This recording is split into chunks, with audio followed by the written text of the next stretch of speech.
Well, hello there. This is Jared with Stampede Blue, and here I am with a new segment. From now on, every Tuesday, during the season anyway, I'll be making an NFL recap video. And what I'll do is I'll talk about each of the NFL games from the previous week. And then this episode in particular is going to be special because I'll be talking about first the division leaders in the current landscape of the NFL. Then I'll go through all the games this past week. And then I'm going to give out midseason awards, and I'm thinking something along the lines of like MVP, Comeback Player of the Year, Defensive Player of the Year, Rookie of the Year, stuff like that. Okay? Now, first we want to talk about each of the divisions. So in each of the conferences, each of the division leaders are, in the AFC, you have the Patriots, Steelers, Texans, and Chiefs. In the NFC, you have the Redskins, the Bears, the Rams, and the Saints. Now, in my opinion, and then again, if you kind of look at the numbers and you look at the rosters, the AFC has for it going the Chiefs and then the Patriots. I would argue Chiefs over Patriots, but it is Tom Brady and Bill Belichick, and they are part of the Sith. So that's just kind of the way that's going to go. And then in the NFC, I think we saw a preview of the NFC Championship this weekend. I watched every down of that Rams-Saints game, and I honestly believe that they're two evenly matched teams and that any given Sunday, if that game were played in LA, hell, LA probably would have won, right? That being said, though, this past weekend, all right, on Thursday of last week, the 49ers surprised everyone and beat the Raiders 34-3. And I think that Nick Mullins surprised everyone. I think he threw for 260-something yards and 3 touchdowns, and really just looked kind of like a natural at the position. Something I want to point out, though, I did, my little research, right? He actually went to Southern Miss. He's a Golden Eagle. He passed a lot of Brett Favre's records in college. He even struggled for a year and then came back and actually put it all together. And the dude maybe went undrafted because he's a little short, but I kind of feel like that excuse is going by the wayside, right? Like, Baker's short. But Nick showed he could play. He looked like a natural at the position, and he even looked like a little bit of an upset. Even though the Raiders were like 1-6 going into the game, they were playing on the road. But 34-3 is probably not what anybody thought was going to happen. But it's pretty apparent that the Raiders are in disarray. Marshawn Lynch isn't there, and when he's not there, I don't think Doug Martin and Jalen Richard resemble much of a running back by committee. Because it's just a couple guys. You need more than that. And then the Raiders also have traded away the farm, right? So they traded Khalil Mack. They got rid of Amari Cooper. And I get it. You got 3 first-round draft picks out of those players, but you aren't guaranteed to replace those with really good players. So John Gruden's definitely backed up against the wall. And then the Bears beat the Bills on the road, 41-9. And I think that we knew what the outcome was going to be. I just didn't think we knew it was going to be this bad. We had a Jordan Howard sighting, kind of has struggled all year, had a couple touchdowns. And again, Mitch Trubisky showed that he's pretty good at quarterback, and Nathan Peterman showed that he isn't. I saw that his rating from this past week's game was 45, and that actually raised the season rating to 30. For perspective, guys, Andrew Luck's rating is 96. The Chiefs beat the Browns 37-21. Patrick Mahomes had 375 yards and 3 touchdowns. And everybody's favorite tight end, Travis Kelce, had 2 touchdowns to make fantasy owners happy. And I think the Browns looked better than I thought they would, even though they lost by 16 points. They were playing at home, having just lost their head coach and offensive coordinator, which has to be really rough on Baker Mayfield. But they did manage to keep it relatively close. I mean, it was 21-15 at halftime. It's not awful against the Chiefs. That's probably arguably the best team in the AFC, right? And then the Dolphins beat the Jets at home, 13-6. And, it's just Sam Darnold is a rookie NFL player. And if the Dolphins have anything going for them, it's that they have a pretty good defense. And it kind of showed, right? It was otherwise a tight game that ended in a pick 6. And just like any other video I've watched, we've talked about it. When you turn the ball over and you don't score on your own turnovers, you tend to lose. Especially in a game where there was 19 points scored, right? And then the Vikings beat the Lions at home to kind of to get back into trying to take control of their division. The Lions got sacked 10 times. The Lions got sacked. I guess Matt Stafford got sacked 10 times in the game. Their offense looks like doo-doo. And this is kind of what happens. Again, we've been talking about this for a while. When you don't have an effective run game, you make yourself really predictable and easy to defend. The Falcons beat the Redskins 38-14 on the road. And Julio Jones scored a touchdown. I know my wife will be happy. The guy's great, second in the NFL in receiving, but he has 1 touchdown to his name. Caught that this week. And Matt Ryan, I think, had like 350 yards and 4 touchdowns or something in the game. Pretty good. And then the Panthers beat the Bucks 42-28. And again, the result is surprising. I'm surprised the Bucks scored that many points. I know that I think I knew going in the Panthers were going to win, right? They have Cam Newton and they have Christian McCaffrey, and Devin Funchess' hands are made of glass. But the Buccaneers don't have a consistent starting quarterback, right? They have a carousel between Winston and Fitzpatrick. And I'm not saying that it should be either or shouldn't be either, but they should pick one, right? And then the Steelers beat the Ravens in Baltimore in what I predicted, but it was an upset, right? And of course, I think we can all agree that Ben Roethlisberger is a better quarterback than Joe Flacco, right? But without Le'Veon Bell, I mean, the Steelers are still 5-2-1 in the heart of it, controlling their division, and look like they could very well be probably the division winner there. And then the Texans beat the Broncos 19-17 because, if I remember correctly, the Broncos kicker missed a field goal and what would have otherwise ended in a win for Denver. So Colts fans are just Brandon McManus 51-yard field goal away from being not being as unhappy as we've been, I suppose. And then the Chargers beat the Seahawks in Seattle 25-17. And again, this was another game where I actually, with my wife, I predicted this result. San Diego's looked really good this year, and they've been mostly healthy, right? Like guys like Keenan Allen and Melvin Gordon haven't missed time, and of course, like Phillip Rivers is one of the most consistent quarterbacks in the NFL. I saw that dating back to the last week of last year, Phillip Rivers is the only quarterback in the NFL to throw multiple touchdowns every week. Now, I know we're only talking about 2 a week, but still. I think that was also Phillip Rivers' 200th career start, so a hat tip, as it were. And then, of course, on Sunday Night Football, the Saints beat the Rams. That wasn't Sunday Night Football.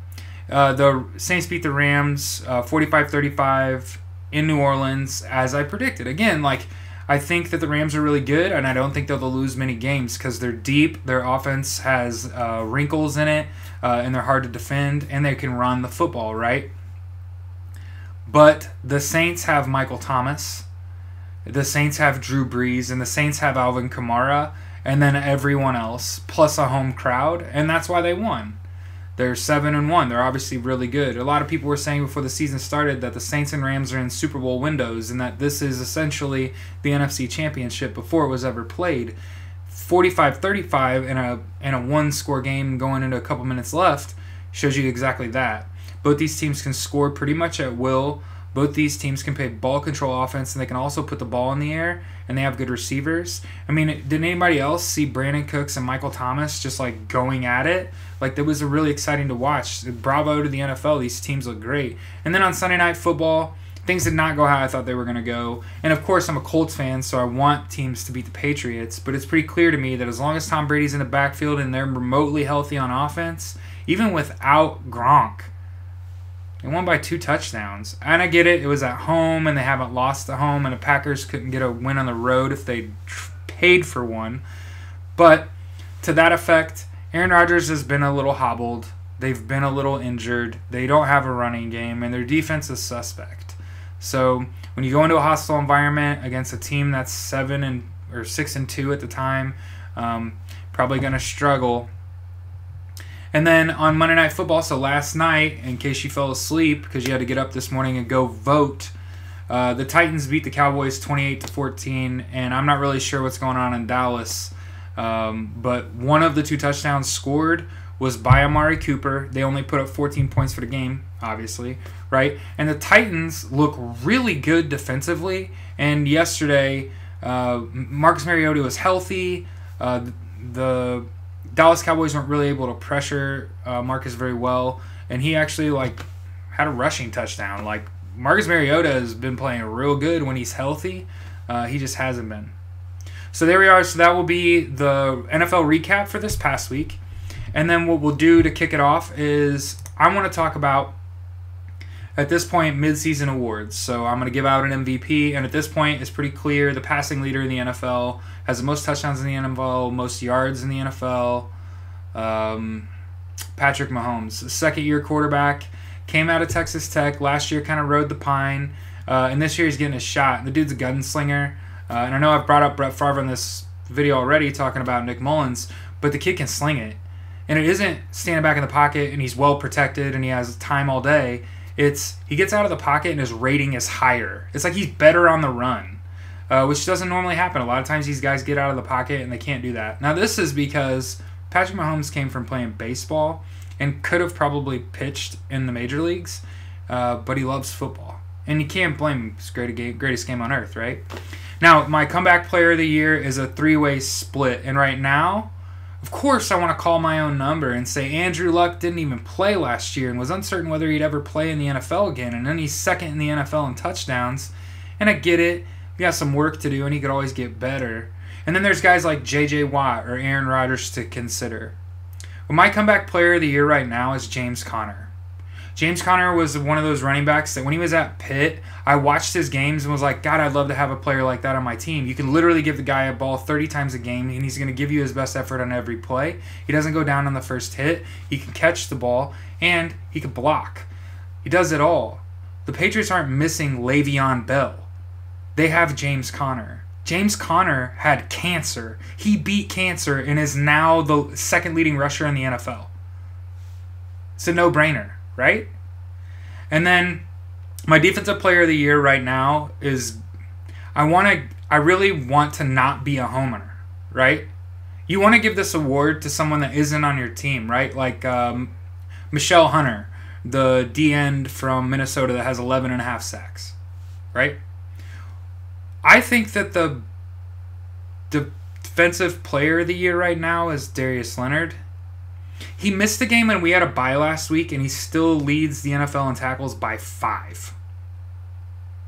And the person that he's in front of is Kiko Alonso, who's an NFL veteran having played 2 more games than Darius Leonard. Now, I get it, Darius Leonard's younger, and he's playing on a defense that has less talent, and he's kind of soaking that up, right?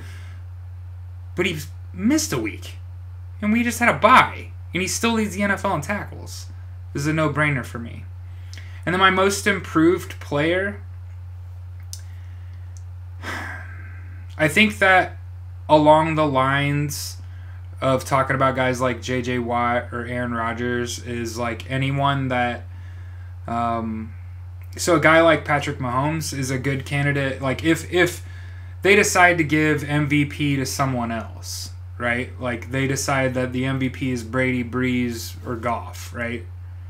And not Mahomes. They would have to give Mahomes most improved player, right? He was a rookie in the NFL last year, and I think he had like 22 passes. And then the very next year, he's the best player in the NFL. Has the most passing yards and the most touchdowns thrown through 8 or 9 games, right? So certainly a consideration for that. And then I think the rookie of the year, again, I want to not pull my own card and say Quentin Nelson. Look at the guard play out of a rookie, right? But I think that the rookie of the year has to be like Barkley, right? And on spirit, I would give it to Baker Mayfield, but you got to win football games, man. So that's my issue. You got to be a rookie of the year on a team that's actually playing well, in my opinion, to be considered rookie of the year. But I saw something like Saquon Barkley will be the first rookie running back in the NFL to have as many catches as he has. And I think it was something else to do with rush yards. Like, he would be top 5 in the league in rushing and top 10 in the league in receiving as a running back. It's insanity.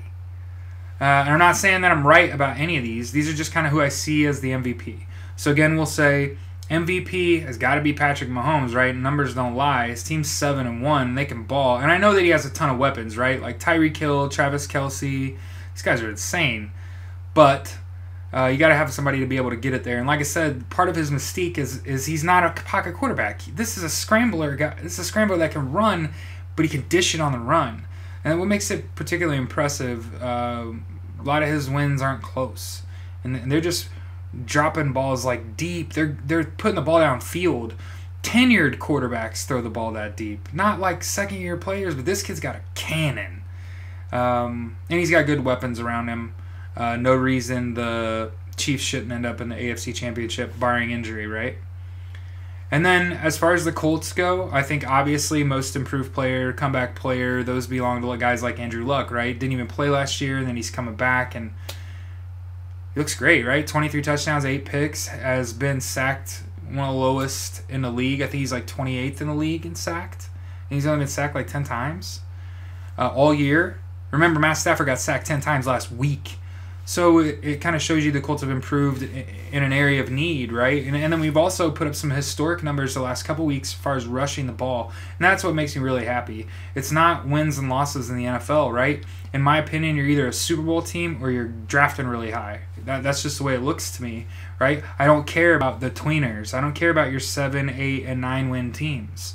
Now, if things were different, we wouldn't be talking about that, right? We'd be saying, well, the Colts are 6-2, and there's a good chance they go to the playoffs. This does not feel like a playoff season for the Colts, so it's really difficult to pinpoint guys that I want to name as like Rookie of the Year. Although again, I would say your MVP has got to be Darius Leonard, right? So if you're going to give it Rookie of the Year to Darius Leonard, then you can't give Most Improved Player to Andrew, and then you could say so that your MVP is Darius Leonard. Your Rookie of the Year has to be, if that's the case, your Rookie of the Year has to be Quentin Nelson. And I know a lot of people don't like talking about guys in the trenches, but go watch Quentin Nelson play guard and tell me it doesn't make you love football more. That's what I'll say about them. That tells me that you're a great player is when I watch you and I like you and I like this game more. And then as far as Most Improved, of course, I think you got to give it to Andrew Luck, right? The guy didn't even know if he's going to play in the league last year, and now he's second in the league in touchdown passes. It's not like he's turned the ball over a bunch, and he's not getting his butt sacked either, right? Like, he's doing a lot of the right things. I think he's super accurate with the football and makes the right decision the bulk of the time. That bodes well for the Colts moving forward. If he's motivated, he wants to be here, he just needs some weapons. That's it. And I'm not surprised the Colts haven't gone after any free agents. We don't need to do that. This is not the year for that. Let all these teams that are X-1 right now spend a bunch of money in free agency and watch it all fall on their face in the second half of the season because they get a bunch of old guys that can't move anymore. So this has been my NFL weekend recap, or whatever we want to call it from this point moving forward. But yeah, they're your division leaders. There's who I think is going to win their divisions. Your AFC champions, again, look like very much the Chiefs or Patriots. Your NFC champions, we just watched that game on Sunday at 4 o'clock, and that was the Rams and Saints. And until we see teams starting to beat those teams, those are just the teams to beat, right? And the Colts had their shot. So with that being said, that's all I have for you this week. Have a great week. I hope that you voted today. And we'll see you next week with another NFL recap.